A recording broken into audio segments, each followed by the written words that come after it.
여러분, 우리가 2주 전에 부활절을 세웠습니다. 그랬죠? 그런데 부활절 다음에 50일이 지나면 아주 또 중요한 한 절기를 맞게 됩니다. 무슨 절기인지 아세요? 오순절입니다. 오순절. 50일이 이제 그게 힌트가 되었잖아요. 50일 오순절이라는 절기입니다.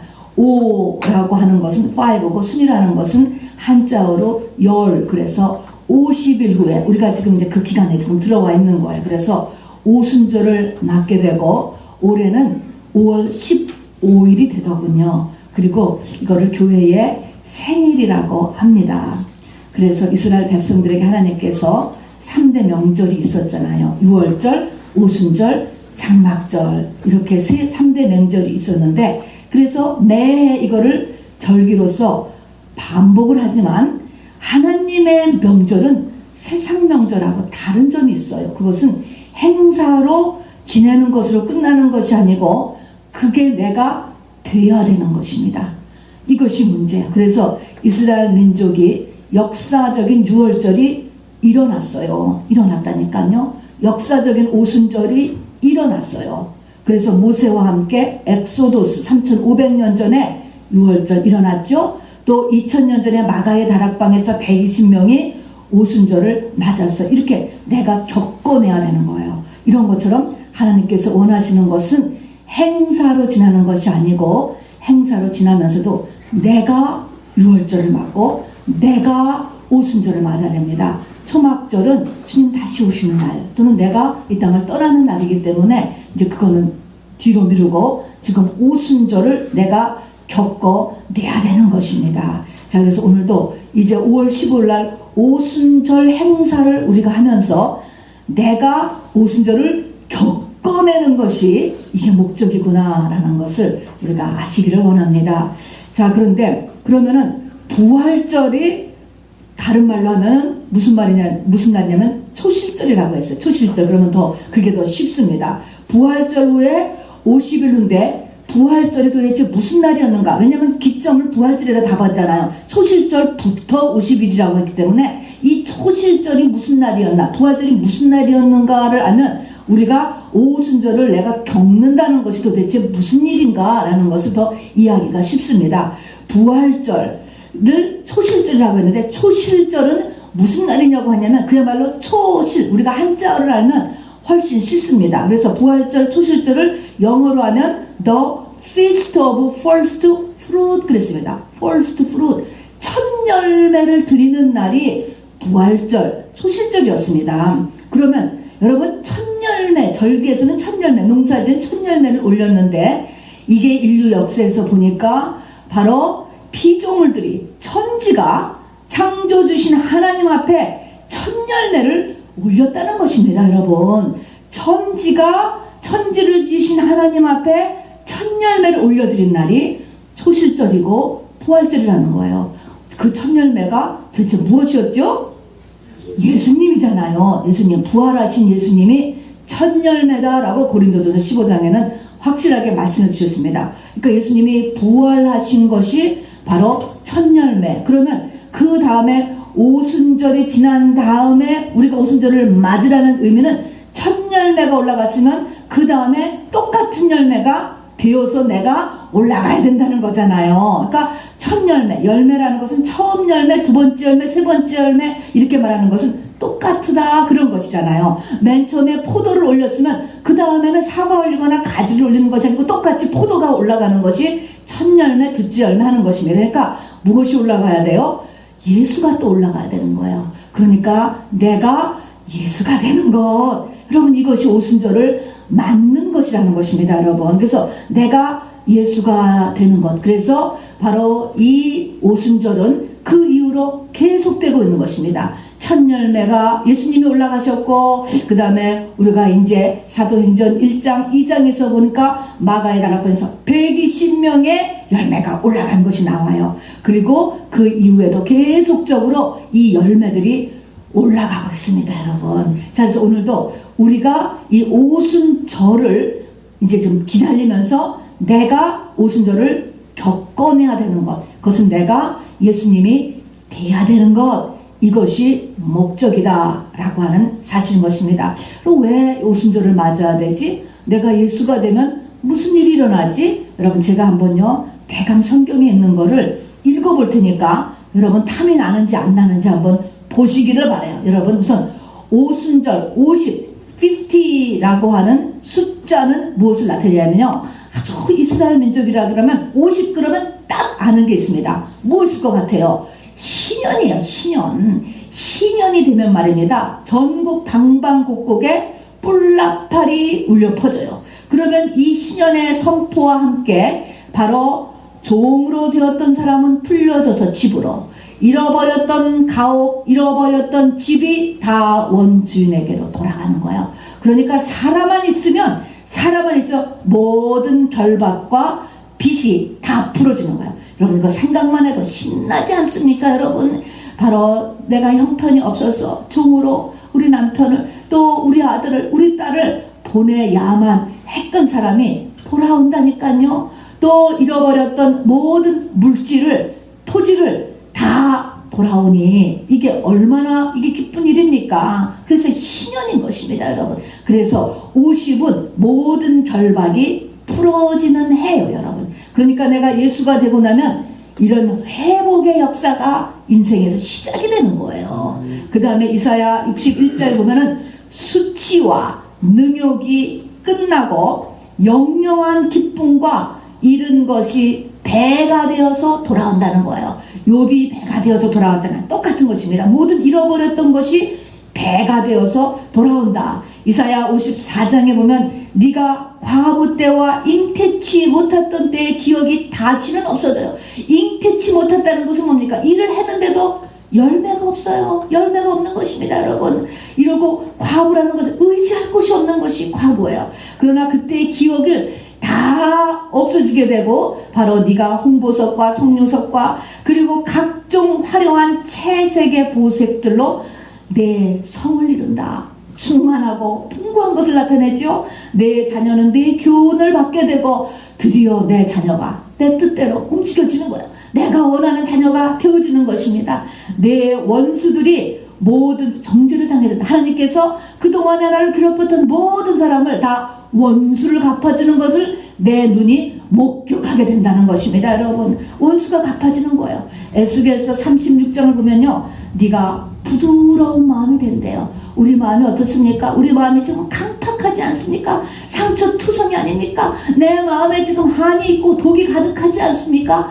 그 마음이 내가 예수가 되고 나면 부드러운 마음으로 바뀌어진대요. 그리고 다시는 기근이 없잖아요. 우리의 삶에 이 기근이 반복되기 때문에 이게 얼마나 힘듭니까? 풀리는 듯하면 또 나오고 풀리는 듯한데 기근이 다시는 없어지고 네가 하나님의 모든 규례를 저절로 지키게 된대. 이 율법의 말씀이 저절로 지키게 된대. 저절로, 억지로 또 감추고 그런 것도 없어요. 저절로 하나님의 말씀을 내가 지키게 된다는 거예요. 에레미야 33장에 보면은 세계가 나와 드디어 세계 열방 앞에서 내가 기쁜 이름이 될 것이며 내가 가는 곳마다 다 내 이름을 하나님이 기쁘게 만들어 나를 다 환영한다는 거예요. 기쁜 이름이 될 것이며 내가 찬송과 영광이 될 것이며 즐거워하는 소리, 기쁜 소리, 신랑의 소리, 신부의 소리가 네 주변에서 일어날 것이며 너희 주변에는 만군의 여호와께 감사라. 그 인자심이 영원하다 하는 소리가 네 주변에서 터진다는 거예요, 여러분. 그런 다음에 또 에스겔서 37장에 보면 마른 뼈들이 여호와의 군대로 일어난다는 거야. 여호와의 군대로 일어난다. 신약으로 들어가면 교회가 된다는 거예요. 교회는 뭐예요? 구약에서 말하는 성전, 내가 성전이 된다는 거예요. 우리는 아직 성전이 안 되었습니다. 성전이 되었다고 주님께서 보시고 끌어주시는 것이지 아직은 성전이 안 되었어요. 그런데 이렇게 내가 성전이 지내고요, 그 다음에는 이 예수님이 내가 예수가 되고 나면 여기 전까지는 성경에 보니까 내가 예수 믿는 이 소원이 신앙생활을 오래 해도 그 소원이 처음 예수 믿을 때 소원하고 안 바뀌어. 이스라엘 민족들 보니까 이스라엘 회복함이 이때니까 라고 물어주셨어요. 사도행전 1장에 가서도. 그들의 소원은 모든 문제의 근원은 우리나라가 식민지, 로마의 식민지로 있었기 때문에 그런 것이야. 그래서 돈을 벌어도 다 세금으로 나가야 되고 이렇게 했기 때문에 그들의 문제는 12명의 제자들은 예수님을 따라다녔던 이유가 나라를 독립시키기 위해서였는데 주님이 부활하시고 40일이 지났어도요, 바로 이 제자들은 그 소원이 변할 수가 없었어요. 못 변하는 거예요. 이 땅의 것을 목적으로 한 이 소원이 못 변해. 이것이 내가 예수가 되면 변해, 여러분. 그러니까 아직까지도 계속 이 땅의 것이 내가 인생의 목표야. 이거 나쁜 것도 아니야. 할 수 없는 거예요, 여러분. 이스라엘 여기에는 12제자도 그러했으니까. 근데 이것이 변화더라는 것입니다. 변하고 싶어도 안 변하는 거예요. 그 다음에는 보니까요, 세상이 무서운 거예요. 그래서 12제자들도 예수님이 바로 십자가 처형이 결정이 되니까 다 도망갔어요. 다 도망갔다니까요. 어쩔 수 없이 다 도망갔어요. 그런데 이렇게 세상이 무서워서 다 도망갔었는데 내가 예수가 되고 나고 오순절을 겪고 나니까 사도행전 17장에 가면요, 사람들이 그 사람들을 보고 천하를 어지럽게 하는 사람들이라고 이야기했습니다. 무서워서 도망간 게 아니고 천하를 움직이는 사람들, 천하를 요동시키는 사람들이 되었고, 히브리서 11장에 보니까 세상에 감당치 못하는 사람들로 변해 있었다라는 것입니다. 그뿐만 아니라 마태복음에 가면요, 이렇게 되면 너는 가서 모든 족속으로 제사를 잡아. 모든 족속. 지금 자기가 목숨이 무서워서 도망가는 이런 수준의 사람인데, 자기 하나도 감당을 못하는 사람인데 네가 모든 족속으로 제사를 삼게 된대. 마가복음에 보면 온 천하에 다니며 복음을 전파. 온 천하에 다니래. 요한복음에 보면 내 양을 먹이라. 오늘 읽었잖아요. 내 양을 먹이라. 내 양을 치라. 내 양을 먹이라. 지금 자기 하나도 이게 지금 이 케어를 못 해가지고 믿음 다 버리고 다시 옛날 잡으러 돌아가야 되겠다 이러고 있는 형편인데, 양을 먹이는 것을 지금 딱 얘기해 주는 것입니다. 여러분, 이런 것들이 다 언제 일어납니까? 내가 예수가 돼야 할 수 있는 거예요. 누가 누구를 케어한다는 사실 말입니다. 이런 것들. 그러면 여러분, 이런 것들, 그러니까 사람들이 이 신약에서 보니까요, 다 하나님이 이제는 세계를 상대하지 않습니까? 세계 비전의 사람으로 다 바꿔주셨어요. 모든 족속으로 제사를 삼고 온 천하에 다니며 복음을 전하고, 그리고 하나님의 택하신 양들을 먹이고 치고 할 수 있는 먹양의 바로 능력까지를 주시는 것. 여러분, 제가 지금 쭉 이렇게 성경에서 보이는 걸 뽑아놓은 이것만 보더라도 여러분 탐해나지 않습니까? 아멘이시죠? 아멘이야, 여러분. 이거 돼야 되는 거예요. 이 오순절이 그래서 교회의 생일이라고도 말씀하셨지만 한 개인에게 가장 중요한 것이 오순절입니다. 우리가 이 6월절은 홍해를 건너고 나오는 거는 우리 전부 했잖아요. 여러분 전부 다 성령 받았잖아요. 방언하시지 않습니까? 세례 받았어요. 자, 문제는 바로 오순절이 가나안에 들어가는 것이라고 이스라엘 백성들의 모형을 통해서는 말씀해 주셨어요. 그래서 오순절을 반드시 이렇게 맞아야 됩니다. 자, 그래서 오순절을 맞는 현장이 사도행전 2장에 이제 기록되는데, 오순절을 맞는다, 내가 예수가 된다, 내가 열매가 되었다, 그럴 때의 그 현장을 써놓고 났는데 보니까 50일째 되는 날 이렇게 씁니다. 오순절이야. 그것이 이스라엘 절기의 명절에 마침 오순절 날이었어요. 근데 이게 하나님께서 딱 맞추는 것입니다. 이렇게 해서 명절 날이었는데, 바로 마가의 다락방에 120명이 모여 있었는데 하늘로부터 급하고 강한 바람 같은 소리가 있어 저희 앉은 온 집에 가득하며 불의 혀같이 갈라지는 것이 각 사람에게 임하여 그랬습니다. 그 현장을 이렇게 묘사해놨는데, 이것이 마치 룻이 옷자락으로 나를 덮으소서 하는 것과 똑같습니다. 신랑의 옷자락이 신부를 덮는다 같은 것입니다. 바로 120명이 예수님과 영으로 결혼하는 현장인 거예요. 하늘로부터 장막이 덮인다라는 것과 같은 것입니다. 여러분, 새 집이 지어지는 거예요. 겉으로는 똑같아요. 그러나 보이지 않는 속에서는 내가 겉만 나지 속은 싹 변한 거예요. 속의 내장이 완전히 바뀐 거야. 컴퓨터에 껍데기만 있지 속은 완전히 바뀌어지는 것. 그래서 이거를 예수 그리스도의 신부가 되었다라고 이야기하고, 예수 그리스도와 하나가 되었다라고 이야기하고, 내가 내 안에 네가 내 안에, 그렇게 실질적으로 되면 무엇이든지 구하라라고 이야기하고, 바로 나보다 더 큰 일도 하게 되리라 라는 주님의 약속이 이루어지는 것이 오순절 현장이었고, 아까 제가 말씀드리는 그 수많은 내면과 환경과 사명의 축복이 이루어지는 때가 바로 오순절입니다. 여러분, 너무너무 중요하고 우리가 반드시 이것을 향하여서 사모하는 마음을 가지고 나가야 됩니다. 우리가 사도행전을 이렇게 우리 성경에서 공부하잖아요. 그러면 사도행전을 초대교회를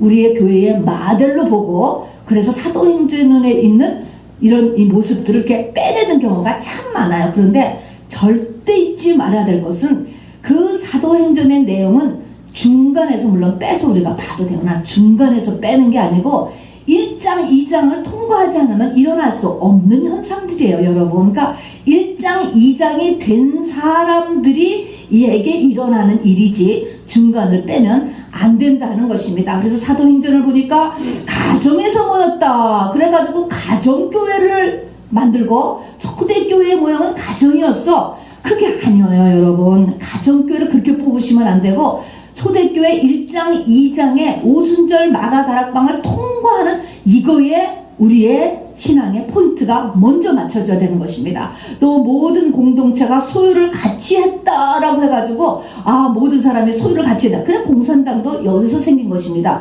그렇게 중간에서 뽑으면 크게 문제가 생겨요, 여러분. 그래서 이제 이 진행 과정을 우리가 꼭 알아두셔야 됩니다. 자, 그래서 50일 만에 이런 일이 일어났어요. 그래서 오늘 감추려야 될 것은 50일이 무슨 일이 있었느냐. 이 50일 만에 있었는데 50일 동안 무슨 일이 있었냐는 것입니다. 크게 나눠보니까 두 파트로 나눠집니다.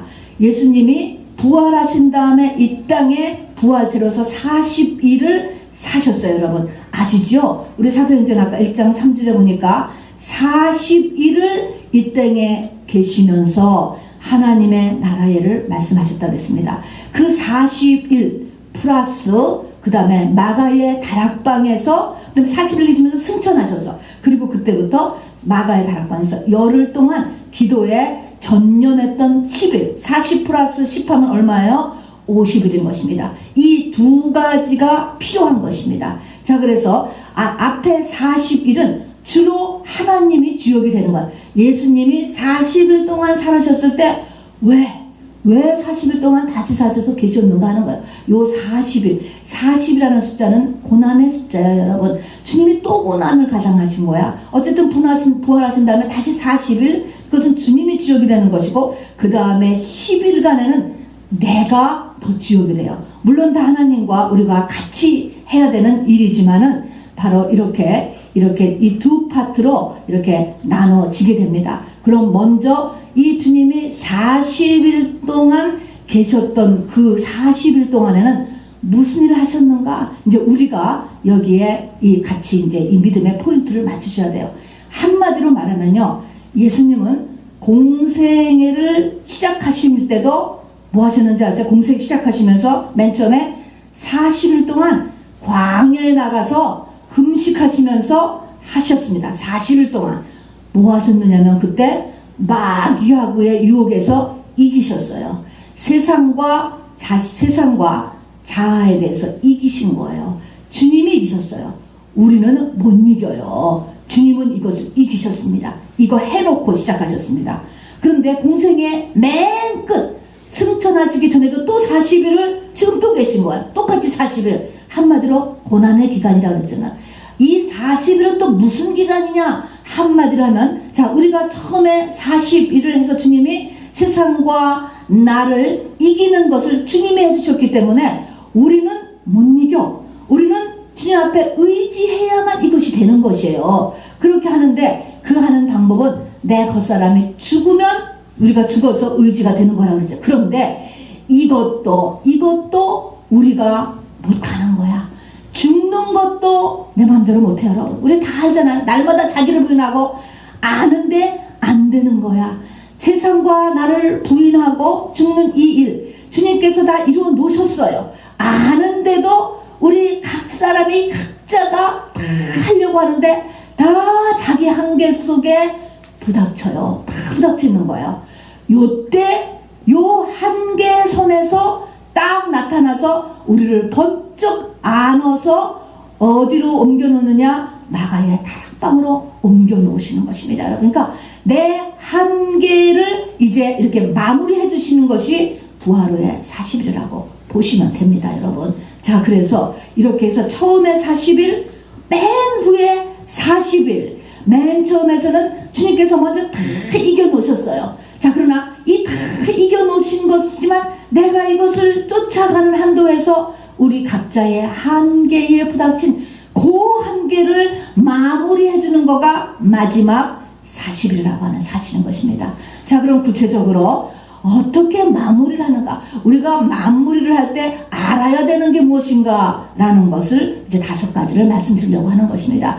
맨 처음에는요, 그러니까 이거는 지금 신앙이 여러분 많이 신앙생활을 하신 분들한테 또 우리가 잘해보려고 열심히 노력하는 여러분 같은 분들한테 하시는 말씀이에요. 자, 이때가 되면 이제 무르익어 추수할 때가 다가왔던 때인 거예요, 여러분. 한 사람이 열매가 좀 들려고 하는 때잖아요. 이 열매가 될 때도 곡식도 보면요, 이 열매가 될 때가 가장 어려운 거예요. 해충도 가장 많고 새들도 가장 많이 와서 쪼아먹고 말입니다.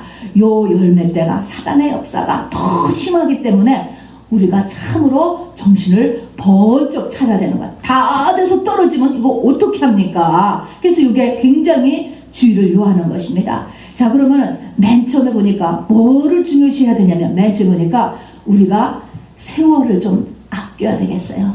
우리에게 시간이 리미트 되어 있다는 걸 알아셔야 돼요. 이 시간이라는 것이 마귀한테 속해 있기 때문에 우리가 어떤 착각을 하느냐? 나에게는 시간이 영원히 있을 것 같아. 기회가 계속 있을 것 같은 착각하는 거예요, 여러분.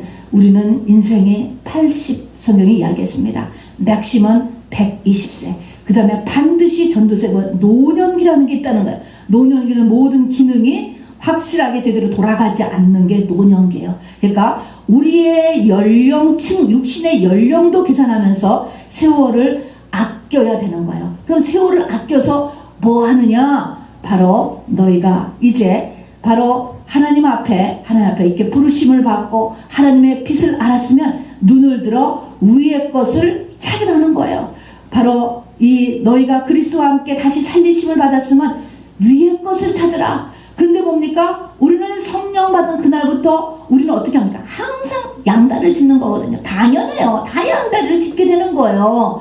위의 것이 아니고 이 땅의 것을 이루잖아요. 그래서 양다리를 짓고 있는데 이게 빨리 한쪽을 처리하고 위의 것으로 모아야 된다는 것입니다. 여러분, 너희가 언제까지나 하나님과 바알 사이에서 머문하겠느냐라고 하는 것입니다, 여러분. 자, 그래서 땅에 속한 자가 하늘에 속한 자로 빨리 되라는 것입니다. 그래서 예수님은 다시 살아나셨어요. 부활한 다음에 다시 사셨어. 바로 2주 전에 새벽에 주님께서 다시 살아나셨잖아요. 여러분, 정말로 억울하게 죽임을 당하셨어요. 억울하게 죽임을 당했는데 살아났다면 뭐를 처음에 할 것 같아? 저는 이렇게 정말 했으면 정말 저 같으면 정말 그럴 것 같아. 맨 처음에 원수한테 보복하러 갈 것 같아요. 원수 빌라도한테 가서 정말 짱 나타나면 얼마나 놀래겠어. 그리고 정말 속이 시원하게 정말 해주고 싶은데 원수 빌라도가 있지 않습니까? 또 자기 눈앞에서 자기를 못을 받고 회초리로 채찍질을 하고 내 옷을 벗기고 가지 멀리관을 덮여씌워서 얼굴에서 피가 주르르 흐르게 했던 그 눈앞에서 왔다 갔다 했던 로마 병정들한테 한 번쯤 나타나고 싶지 않겠어요, 여러분? 그 다음에는 그 처량한 어머니 앞에 가고 싶지 않겠습니까? 자기 가족에게 먼저 가고 싶지 않겠어요, 여러분? 사람이 어디 갔다 오면 가족한테 가고 싶지 않아요? 그렇게 하는데 주님이 그런 데를 하나도 안 가셨어. 어디부터 갔는지 아세요? 주님은요, 자기를 핍박했던 사람, 자기를 이해하지 못했던 사람, 자기한테 관심이 없었던 사람, 지금 그 사람한테 갈 시간이 없는 거야, 여러분. 그거를 볼 에너지와 시간이 없고, 지금 예수님의 1순위, 예수님의 관심은 누구한테 있었느냐? 신부 후보생들한테 있는 거야. 신부 후보생들한테. 그래서 바로 신부 후보생들한테 달려간 거야, 여러분. 이것이 뭐예요? 시간을 아껴야 돼. 여러분이 사도 바울도요, 사도 바울을 죽이지 않으면 내가 밥도 먹지 않겠다, 이런 사람이 40명이나 있었대요. 여러분, 이런 사람들하고 상대하지 않았어요. 자기 할 일을 달려가는 거예요. 자기 할 일을. 왜냐하면 우리에게는 시간이 그렇게 많지 않기 때문에, 또 기회가 그렇게 많지 않기 때문에 그런 것입니다. 지금이 은혜 받을 만한 때요. 지금이 구원 얻을 때요, 여러분. 여러분, 지금 이 시간에도 하나님 앞에 정말 이렇게 내가 정말로 이 세월을 아껴서 뭔가 서야 되겠다라는 결단을 반드시 하실 수 있게 되기를 바랍니다. 여러분, 우리가 이렇게 언뜻 생각하면요, 아까도 하나님의 나라에 대해서 이야기를 한다, 예수님이 얘기하니까 이 하나님의 나라, 위의 것, 분명히 위의 것을 찾으라고 했는데, 하나님의 나라를요, 지금 이 땅에 많은 사단의 괴계는 뭐냐면, 이 땅에서 잘 먹고 잘 사는 것이 하나님의 나라를 확장하는 것이라고 하는 오해가 얼마나 많이 퍼져 있는지 몰라요. 여러분, 이것을 고지론이라고 이야기하는 거예요. 십자가의 도에 밭이 딱 역하는 것이 고지론. 이 땅에서 뭐 높이 올라가야 돼. 이 땅에서 정말로 이 탑에 올라가야지 네가 하나님의 영광을 드러내는 것이지. 여러분, 이런 네피림 사상은 사단에 의한 것입니다. 여러분, 우리 인류의 역사에서 보여줬어요. 여러분, AD 313년에 콘스탄틴 황제가요, 기독교를 국교로 인정했다니까요. 여러분, 그 나라에서 이제는 핍박받던 기독교가 최고로 올라갔습니다. 여러분, 그렇게 기독교를 최고로 올려주었으면 하나님의 나라가 확장되고 하나님의 나라가 이루어졌습니까? 기독교 역사는 증거하는 거예요. 그때부터 암흑기라고 이야기하는 것입니다. 하나님의 참 생명은요, 완전히 죽어버렸어요. 세상에서 잘 되는 것이 위의 것을 찾는 것도 아니고, 세상에서 잘 되는 것, 그거 해놓고가 하나님의 나라가 확장이 아니다 라고 하는 이게 이 사실인 것입니다. 자, 그래서 이 기독교가 로마를 정복했다라고 해서 실제로 하나님이 이 세상 로마를 정복한 게 아니고, 하나님의 생명은 오히려 더 밑으로 숨어 들어가고 감춰져 버렸어요, 여러분. 자, 그래서 하나님의 생명, 하나님의 나라는 눈에 보이는 것이 아니에요. 오감으로 잡혀지는 것이 아니라는 것을 확실히 인류 역사에서도 증거를 하셨습니다. 자, 그래서 이렇게 위의 것, 보이지 않는 것, 영원한 것, 다른 세상, 내 나라는 이 세상에 속하지 않았다라는 것을 명심하시기 바랍니다. 관련이 없어요, 여러분. 자, 두 번째는요, 무엇을 우리가 알아야 되냐면 부활이라는 것입니다. 다시 사는 삶이 있다는 거예요. 그리고 사망이 이김에 삼킨 바가 되었다. 이렇게 해서 이 땅의 권세가 사실은 다 무너졌다는 거예요. 그리고 우리는 이 땅에서 영원히 사는 것이 아니고, 내 후손들도 귀하죠. 그러나 그 후손들도 이 땅에서 영원히 사는 게 아니고, 내 아들도 죽고 내 손자도 죽고 다 죽어요, 여러분. 이 땅에서 1000년 전의 사람, 지금 살고 있는 사람 한 명도 없습니다. 그래서 이 땅은 우리가 영원히 살 곳이 아니라고 하는 사실인 것이죠. 자, 그래서 부활, 주님이 부활하셔서 한 사람 한 사람들 신부생을 다 만나주시고, 성경 보면 12번이나 만난 것이 증거되어 있는 거예요. 거의 600명에 가까운 사람을 만나였어요. 한 번 만났다라고 하면 내가 뭐 잘못 만났나? 내가 뭐 환상에 사로잡혔나? 해것을 봤나? 그럴 수도 있을 거예요. 그러나 동시에도 만났고, 여러 사람을 또 여러 번도 만났어요. 여기 있는 것처럼 오늘 디베라 바닷가에서 음식도 같이 먹었고요. 또 고기를 잡게도 해주셨고요. 이렇게 실질적으로 삶에서 정말 부인할 수 없이 정말 죽었는데 다시 사셨고, 그 모습은 살았을 때하고 조금은 달라진 것 같아요. 그래서 이 새벽에도 어두컴컴하니까 주님인지 못 알아봤고요. 또 엠마오로 가는 제자들도 예수님을 못 알아봤어요. 왜냐하면 우리가 부활체로 바뀌어지면 우리지만 우리보다 다 조금씩 더 잘나질 것 같아. 왜냐하면 죄가 빠지고 온전한 모습을 했기 때문에, 변하기 때문에 다 아름다워요. 다 아름다운데 조금은 달라진 것 같아서 예수님이 사람들이 좀 못 알아봤어, 처음에는. 그러다가 조금 지나니까 주님인 줄 알아봤잖아요. 이렇듯이 부활한 우리의 그 신령한 몸을 실제적으로 보여주셨습니다. 벽을 통해서 쑥 드러나시고, 한 번에 여러 사람 앞에 500명 문도에게 한꺼번에 나타나고, 벽 뒤에서 벽 안에 몇 명이 모였는지도 다 알고, 그들이 하는 대화도 멀리서지만 보청기 안 꼈는데도 다 알아듣고, 이렇게 이러한 이 천년왕국과 천국의 세계를 실상으로 40일 동안 보여주셨습니다. 이것을 통해서 부활이라는 것이 확실히 있다, 이거를 보여주셨습니다. 부활이 있다는 것을 그전에도 공생의 3년 동안 3번 얘기하셨어요. 그런데 들은 것 같고 우리가 봐야지, 체험해야지 알지 안 들어오는 거야, 이것이. 그래서 이것을 다시 한번 확증시켜 주시기 위해서 이렇게 계셨던 것입니다. 그러니까 우리도 지금 다시 한번 우리가 느낄 것은, 정말로 사람은 아주 죽지 않는다라는 거야. 아주 죽지 않아.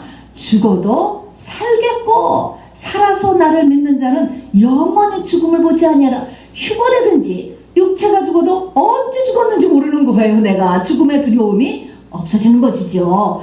이렇게 바로 우리가 육신의 죽음으로, 퓨너럴로 끝나는 것이 아니다라는 것을 이 시간에 확실하게 아시고, 바로 거기가 나의 본향일 뿐만 아니라 이 땅의 모든 이런 사망이 내뿜는 이 모든 어둠의 이런 저주들이 끝났다라는 것을 확인하시기 바랍니다. 두 번째죠. 세 번째는요, 이렇게 지금 주님이 부활하셨음에도 불구하고 말입니다, 이 제자들에게 실질적으로 좋아진 건 아무것도 없는 거야. 고난이 계속되는 거야, 여러분. 고난이 계속되는데 문제가 있어요. 그러니까 이제 이게 지치는 거잖아요. 주님이 부활하셔서 놀라워요. 놀라워. 그리고 정말 놀라운 삶이 정말 있겠구나 라는 것을 느끼지만, 또 이 사망이 이김에 삼킨 바가 되었다는 것을 알았지만 삶의 변화가 없어요. 여전히요. 여전히 눈에 보이는 건 없고 손에 잡히는 건 없게 되고, 그러니까 주님이 부활하셔 승천하는 그 현장에서도 이제는 이스라엘이 독립을 하겠습니까? 이렇게 물었던 것처럼 달라질 기미도 안 보이는 거예요. 여러분, 이것이 문제잖아요. 우리도 좀 환경이 웬만큼 펴져야지 이게 살 텐데 말입니다. 여러분, 이 오순절 가기 전까지 더 환경이 안 펴지는 게 특징이에요.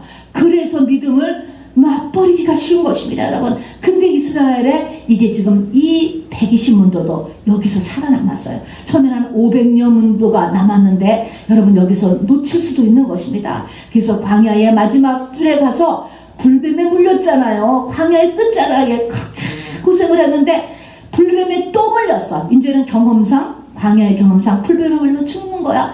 정말 죽었구나. 정말 끝났구나. 정말 이미 나서 망했구나. 이렇게 하는데 뭡니까? 장대에 달린 노뱀을 바라보라 하는 것입니다. 여러분, 환경이 아무리 나빠져도 끝까지 믿음을 붙잡는 것, 여러분, 이것이 중요한 것입니다. 근데 어쨌든 이 환경이 안 펴지고 계속한다는 것입니다.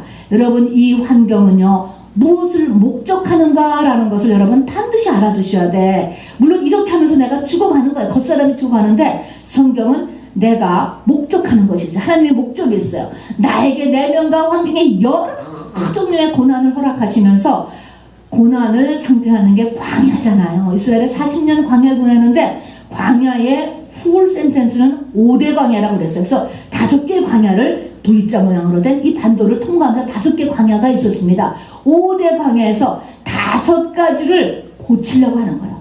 5가지 기둥을 새로 세우려고 하는 것입니다. 5은 펜타곤도 그렇지만 모든 집을 세우는 기둥이 5개면은 안전하게 세워진답니다. 그래서 이 5기둥을 다시 세우는 거예요. 그래서 고린도전서 10장에는 이것이 나의 거울이라고 했습니다. 그래서 이 거울을 보면서 내가 되었나 안 되었나라는 것을 보라는 거예요. 하나님은 이것 때문에 광야를 우리를 삥삥이를 돌리시는 거예요. 맨 첫 번째가 뭡니까? 그래서 그럼 무엇을 광야에서 나를 고치려고 하는가?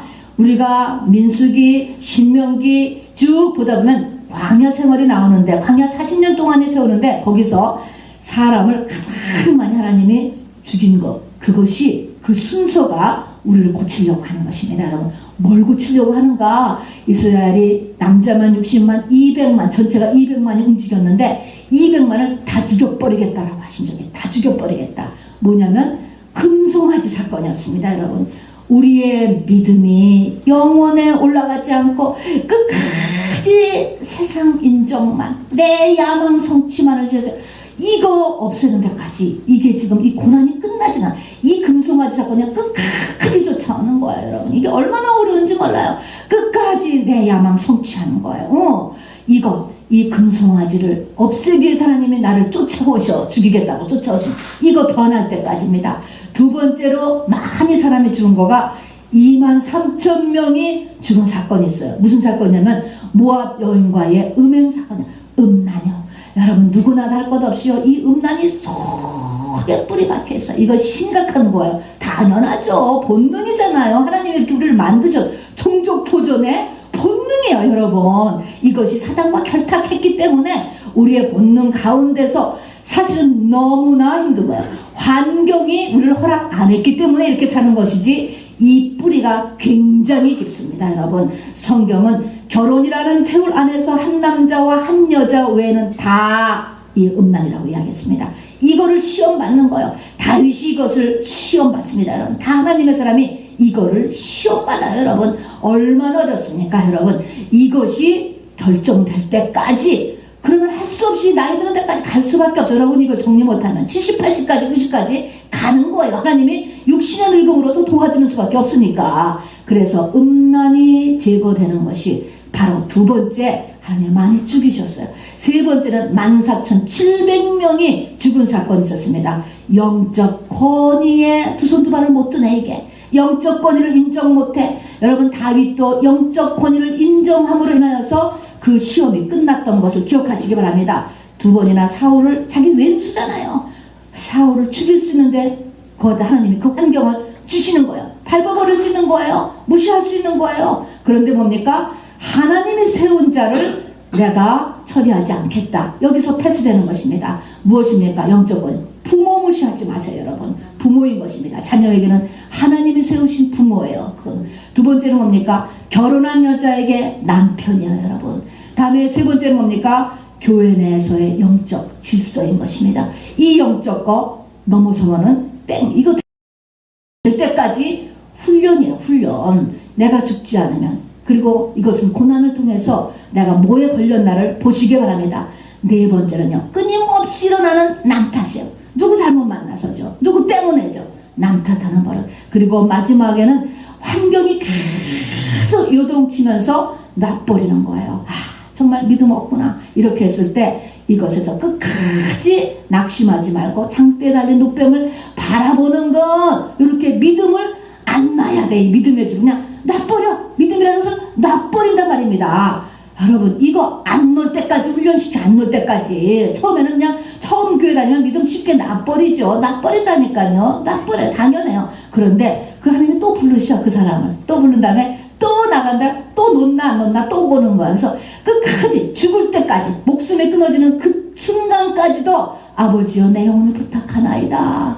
참으로 내가 주의 목전에서 쫓겨나서 정말 저주받아서 물고기 뱃속에 꽉 먹혀서 이제 몇 분 뒤에 숨이 끊어질지 못해도 내가 다시 주의 성전을 바라보나이다. 요게 훈련이에요, 여러분. 끝까지 여러분 믿음을 붙잡으셔야 돼요. 이것 때문에 우리를 고난에 집어넣으셔요. 이 고난이 끝나질 않아요, 여러분. 끝나지 않았어도 여러분 그대로 붙잡고 있어야지 돼. 그러니까 주님이 부활하신 주님을 만났다니까요. 그런데 이 120문도나 12제자는요, 이 고난 가운데 계속 있었어요. 하나도 뭔가 달라진 게 없는 거예요. 그런 가운데 있었다는 것이, 이게 우리에게도 똑같이 다가와요. 이 5개를 내가 과연 하는가, 정말 얼마큼 변했는가 라는 것을 한번 보시고 어쨌든 여기서 환경은 아직 달라지지 않았어도 견디시길 바랍니다. 견뎌내야 되는 거예요. 그 다음에 이렇게 보면요. 이제 오늘 우리 요한복음 21장 사복음서의 맨 끝이에요. 맨 끝. 여기 보니까 베드로를 포함한 7제자, 11제자 중 7명이 지금 뭉쳐가지고 다 고기 잡으러 간다. 이것은 뭐라 그랬죠? 놀러 가는 게 아니에요. 썸머 피크닉이 아닌 것입니다. 다 옛날 그냥 먹고는 살아야 되니까 그냥 먹고 살아야 되니까 그냥 돌아가는 거야. 못하겠다. 이제 못하겠다. 드디어 한계에 부닥친 것입니다. 한계에 부닥쳐서 주님이 부활하셨어. 부활하셨어. 그런데도 자기는 더 이상 못해보겠다라고 하는 게 요한복음 21장. 여기까지 우리를 하나님께서 끌고 가셔요. 이게 한계에 부닥친 것입니다. 특히 베드로를 보세요. 베드로는요, 분명히 자기가 한 말을 기억하잖아요. 죽는 데까지 예수를 쫓겠다고 그랬습니다. 다 버려도 나는 주님을 따르겠습니다. 근데 예수님이 처형당하자 도망가고 또 다 배반해도 자기는 안 배반하겠다더니 자기도 배반했잖아요. 이런 자기 자신의 갈등, 또 주님이 부활하신 주님을 보고도 여전히 움직일 힘을 잊어버리는 거예요. 여러분, 이것이 한계인 것입니다. 그런데 문제는 뭡니까? 이제 가장 중요한 것이 이제 마지막 두 가지가 되는 거예요. 이 한계를 주님이 반드시 알고 찾아오신다는 거예요. 우리가 한계를 넘어서는 일을 하나님은 시키시지 않으세요. 우리에게 항상 고난을 주시되 감당할 만한 시험과 고난을 주신다고 했습니다. 이 말은 나를 나보다 더 잘 아신 하나님, 내가 못 견딘다는 것을, 그리고 나라고 하는 존재는 여기까지밖에 못 간다는 것을 주님이 아신다는 것을 여러분이 아시길 바랍니다. 여러분, 그걸 또 한 번 아셔야 돼요. 여러분이. 그래서 내가 못 간다 그러면서 한 가지를 물어보잖아요. 네가 나를 사랑하느냐라고 물어보는 거야. 네가 나를 3번이나. 이것도 두려워서 자신이 없어서 말을 못했어요. 그러나 사랑하는 줄을 주께서 하시나이다. 부들부들 떨면서 주님한테 돌렸어요. 어쨌든 아시지 않습니까? 여러분, 성경에서 말하는 사랑이 뭐라 그랬지요? 사랑은 입으로 하는 게 아니고 허비가 사랑이라고 그랬습니다. 허비가 사랑. 허비. 마리아가 예수님이 죽는 줄 알면서도 옥합을 다 깨버렸어요. 또 그 마리아가 예수님의 처형 형장에 밑에 있었어요. 예수님이 부활하시는 그 새벽에 바로 안식일이 끝나서 돌아갈 수 있으니까 그때 자기 돈으로 향유를 사서 시체에 바르려고 쫓아갔어요. 죽은 사람한테 투자하는 것이 뭡니까? 그는 자기 이익하고 아무 상관이 없는 거예요. 여러분, 내 이익과 아무 상관없는 일을 하는 것을 성경은 사랑이라고 이야기하고 세상의 눈으로는 그것을 허비라고 해요. 제자들이 다 화냈어요. 왜 이렇게 너 허비나니? 너 그거 해서 뭐해? 그렇게 교회에다가 갖다 주고 시간 들이고 힘써서 도대체 무슨 유익이 있는 거야? 이게 허비예요. 그러나 내가 허비가 일어났을 때 그것은 주님이 그걸 받으신다는 것입니다. 그래서 우리 가운데 허비가 있어야 돼. 적어도 그걸 가지고 나한테 다 칭찬받으면 그것도 허비가 안 돼. 여러분, 세상에서도 받지 않으셔야 돼. 뭐로든지 이렇게 돼야 허비. 이 허비가 뭐예요? 사랑이라는 거야. 그래서 사랑이 있는지, 우리가 사랑의 행위를 적어도 했었어야 되고 지금도 하고 있기를 원합니다. 이 사랑이 있어야 되고, 그런 다음에 주님께서는 바로 이제 이 한계에서 찾아오시는 거예요. 찾아오셔서 이 베드로에게 이야기하잖아요. 지금 뭡니까? 물고기를 못 잡아서 절절 매고 있으니까 주님이 가서 저 깊은 데에 가서 그물을 던져라 가르쳐 주셔요. 이때 가서 그물을 한번 던져보니까 잡았는데 바로 153마리에 정말 이런 조기를 잡았는데 그물이 또 찢어지지도 않네. 탁 하면서 깨달았어요. 바닷속에 물고기가 어디 있는지를 아는 분은 예수님밖에 없는 거야. 자기는 모르잖아요. 자기 같은 이런 이 피셔맨도 고기가 어디 있는지 모르는데 바닷속에 물고기 어디 있는 거를 다 보시는 분은 주님이야. 또 던져라 하는 말에 자기가 끌려서 던지게 되는 것, 또 잡았는데 물고기가 또 세상 놀리려면 이 그물이 찢어져야 되는데 터지지도, 이 모든 것에서 확 깨달아. 주님이시다. 주님이시다. 이거는 이 주님이 아시고는 못하는 일이구나 깨달았어요. 그래서 물고기를 이렇게 지금 자기 한계에서 어쩔 줄 몰라 할 때 그 작은 소원이지만 들어주시고 그 베드로를 불러다가 다시 그 고기를 가서 아침을 먹으면서, 정말 이런 것도 보면 새벽에 일어나잖아요. 여러분, 새벽에 기적이 많이 일어나는 거예요. 그래서 이 새벽에 주님이 이렇게 찾아오시고, 그래서 거기서 또 아침을 먹으면서 네가 나를 사랑하느냐고 물어버리면서 내 양을 먹이라. 야, 지금 자기 주변도 이게 지금 못 처리하고 있는 판이지만 놀라운 이렇게 사명을 맡겨주신 것은 뭡니까? 이게 지금 이 베드로가 자기도 모르게 이렇게 마음이 업되지 않겠습니까? 그래서 이것이 바로 이게 한계에 찾아오시는 것입니다. 자, 그래서 주님은 우리의 한계를 다 받아주세요. 베드로는 그런 한계에 있었어요. 도마라고 하는 사람은요, 도마라고 하는 사람은 굉장히 학문적이고 과학적인 사람인 것 같아. 그래서 주님이 나타났어도 못 믿었잖아요. 그러니까 내 손을, 내 못자국을 보고 내 옆구리를 좀 만져보고 나야, 나 진짜 나야 확인하라고 그랬습니다. 그렇게 그 사람의 그 부분을 맞춰주시는 것입니다. 그래서 그렇게 맞춰주시고, 또 두 제자는 낙심하여서 엠마오로 갔다는 것은 이 사람도 역시 그냥 다시 장사해야 되겠다. 엠마오는 세상이에요. 다시 세상으로 터덜터덜 낙심하여서 돌아가고 있는 사람을 이 부활하신 주님이 쫓아갔어요. 쫓아가서 계속 뭐 했습니까? 밥 먹는 데까지 쫓아가면서 말씀을 풀어줬어요.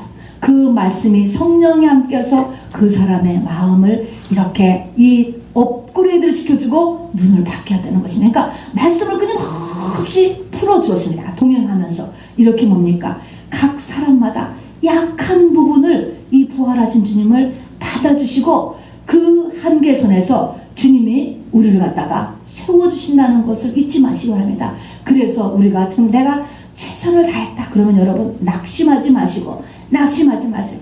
주님이 나의 이 최선을 다해도 나는 여기까지밖에 안 되라는 거를 받아주신다니까. 낙심할 거 없어요. 그 다음에 이렇게 다 받아주시는 이 주님, 이게 부활의 주님의 40일 동안에 이 다시 40일을 사시는 이유이신 것입니다. 각 사람마다 다 다른 거예요. 어떤 사람에게는 토상의 죄가 내려와서 더 이상 못 가는 사람, 남들이 보면 쉬워 왜 그것도 못돼. 그런데 그 사람은 죽어도 안 돼. 이런 것들이 충분히.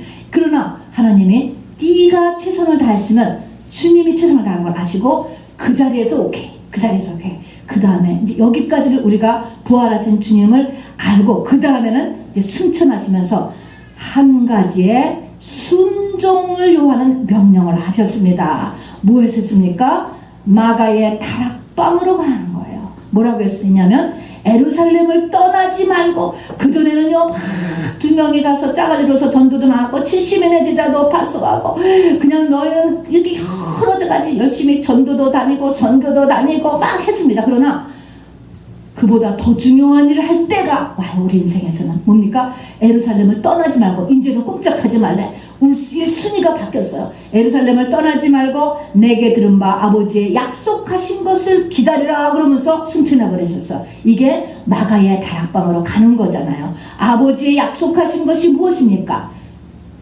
결혼 약속이에요. 결혼 약속. 내가 너와 결혼하겠다. 이게 아버지의 약속인 거예요.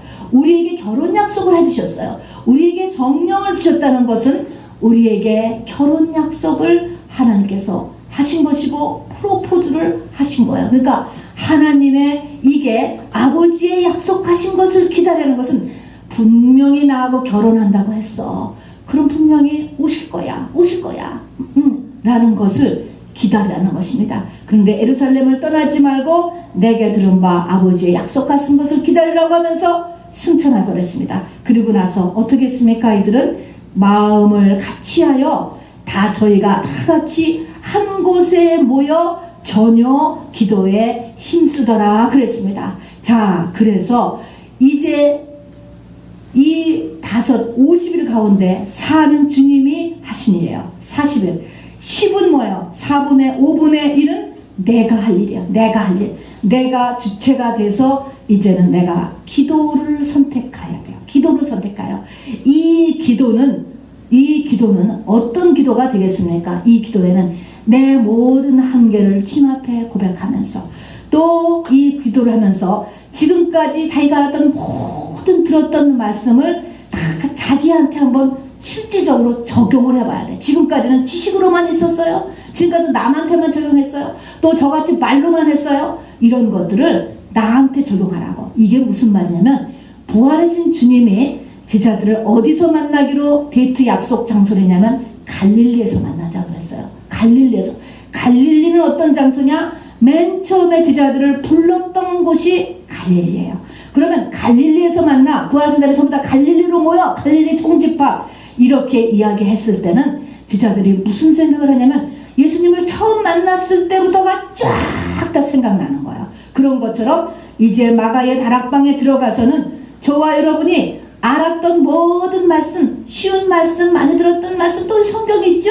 이런 말씀을 다 보면서 누구한테 적용해? 나한테 적용하는 거예요. 지금의 나한테만 적용하는 게 아니에요. 태어나서 지금까지의 모든 내 삶에 다 적용하는 거예요.